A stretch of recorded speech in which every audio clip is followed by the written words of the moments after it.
আপোনালোকে কেতিয়াবা এনেকুৱা ৰাস্তা দেখিছেনে যিটো একদম বৰফৰ মাজত আছে আৰু লগতে এনেকুৱা পাহাৰৰ মাজত ৰাস্তা দেখিছেনে? যদি নাই দেখা আজি এই ভিডিঅ'টো একদম শেষলৈকে চাব। হেল্ল' বন্ধুসকল, মই আপোনালোকৰ host and Dost Indo and আপোনালোকে চাইছে আপোনালোকৰ প্ৰিয় চেনেল আছাম ইণ্ডো। তেন্তে আজি মই আপোনালোকক দেখাব বিচাৰিছো বিশ্বৰ 5টা ভয়ানক ৰাস্তা আৰু লগতে এই ৰাস্তাকেইটা ক'ত আছে তাৰ বিষয়ে কম। তেন্তে ভিডিঅ'টো একদম শেষলৈকে চাব বুলি আশা কৰিলো। তেন্তে বলক আজি এই ভিডিঅ'টো আৰম্ভ কৰো। নম্বৰ 5ত যোনটো ৰাস্তা আছে সেই ৰাস্তাৰ নাম হৈছে ডেথ ৰোড বলিভিয়া আৰু এই ৰাস্তাটো আছে বলিভিয়া দেশত। এই ৰাস্তাটো দেখোতে ভয়ানক লাগে কিন্তু ইয়াৰ প্ৰস্থ অতি কম হয় আৰু এই ৰাস্তাটো 69 কিলোমিটাৰ দীঘল হয় আৰু এই ৰাস্তাটো 1994 চনৰ পৰা এতিয়ালৈকে মুঠ 300 জন ড্ৰাইভাৰ মৃত্যু হৈছে। এনে তথ্যৰ পৰা জানিব পাৰি যে ৰাস্তাটো কিমান ভয়ানক। তেন্তে ৰাস্তাটোৰ অলপ ড্ৰোন ভিউ চাই লওক।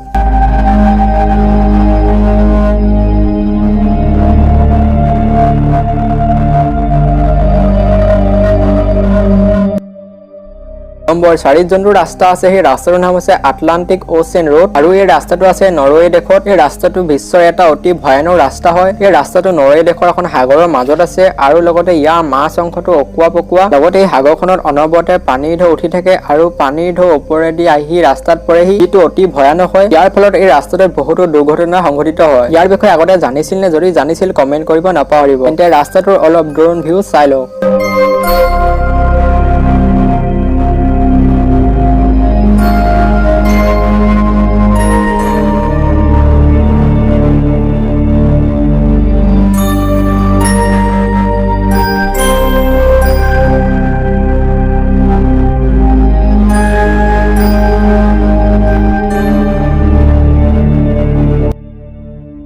নম্বৰ 3ত যোনটো ৰাস্তা আছে সেই ৰাস্তাটোৰ নাম হৈছে কাৰ্ণালী হাইৱে ৰোড আৰু এই ৰাস্তাটো আছে নেপাল দেশত। এইটো এটা পৃথিৱীৰ অতি ভয়ানক ৰাস্তা হয় আৰু এই ৰাস্তাটোৰ দুৰ্ঘটনা হাৰ অতি বেছি হয়। এই ৰাস্তাটো এখন পাহাৰৰ ওপৰত আছে, লগতে এই ৰাস্তাটো অতি ঠেক ৰাস্তা, তাৰ ফলত গাড়ীবোৰ পাৰ হ'বলৈ অতি কঠিন হয়।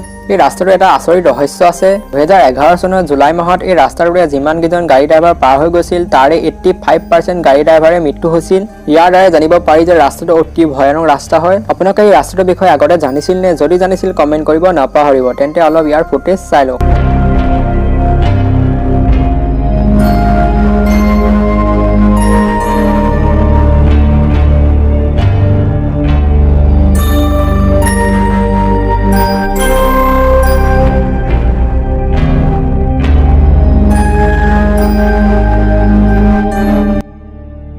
নম্বৰ 2ত যোনটো ৰাস্তা আছে সেই ৰাস্তাটোৰ নাম আছে গোৱলিয়াং টানেল আৰু এই ৰাস্তাটো আছে চাইনা দেশত আৰু এই ৰাস্তাটো চাইনাৰ টাইহাং পৰ্বতৰ ওপৰত আছে।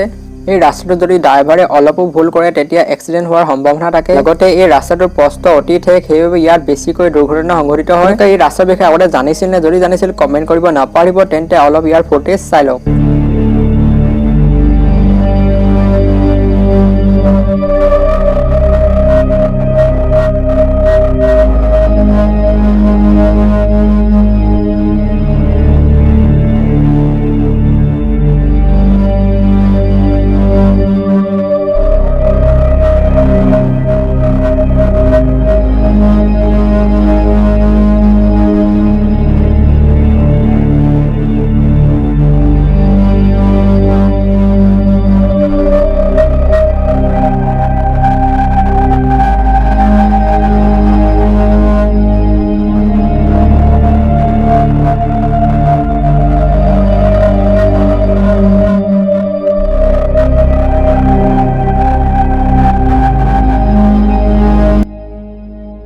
নম্বৰ 1ত যোনটো ৰাস্তা আছে সেই ৰাস্তাটোৰ নাম হৈছে ডেল্টন হাইৱে। এই ৰাস্তাটো আলাস্কাত আছে। এই ৰাস্তাটো এটা অতি ভয়ানক ৰাস্তা হয়। এই ৰাস্তাটোতে বেছিকৈ ট্ৰাক আদিৰ দৰে মাল বস্তু অনা নিয়া কৰা গাড়ীয়ে বেছিকৈ চলে। এই ৰাস্তাটো ভয়ানক ৰাস্তা বুলি কোৱা হয় কাৰণ ই বৰফেৰে আৱৰি থাকে আৰু ইয়াত গাড়ী লাহেকে চলাব নোৱাৰি, সেইবাবে গাড়ীবোৰ স্পীড যাবলগীয়া হয়। স্পীড যোৱাৰ ফলত ইয়াত দুৰ্ঘটনা হৈ থকা দেখা যায়। লগতে এই ৰাস্তাটোৰ ওচৰে পাজৰে কোনো নাথাকে আৰু ইয়াত পেট্ৰল পাম্পো নাই। যদি তেল আদা হৈ যায় ইয়াত গ'ল আৰু। আপোনালোকে এই ৰাস্তাটোৰ বিষয়ে আগতে জানিছিল নে? যদি জানিছিল কমেন্ট কৰিব নাপাহৰিব। তেন্তে ইয়াৰ অলপ ফুটেজ চাই লওক।